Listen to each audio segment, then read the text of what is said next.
Hey guys, it's Blaine with Zenith. We are out here north of Waco today in Belmead, Texas on a shopping center. We're performing a complete tear off and putting back with a brand new, up to code, modified bitumen system.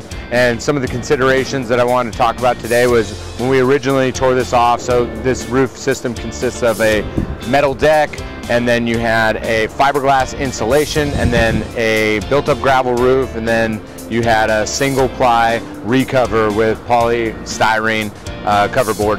And when we began to tear it off, what happens is when the fiberglass insulation gets wet, it can really deteriorate and break down and becomes these really tiny fibers. And because of that and the moisture that has been saturated in the roof, there were some rusted spots in the deck that we've had to do some deck replacement on. And that fiberglass, when it gets really tiny like that, it'll actually fall through any of your old screw holes or any of the pitted rust spots. So we actually had to go in and perform some interior protection for the tenants to make sure that none of their inventory got damaged.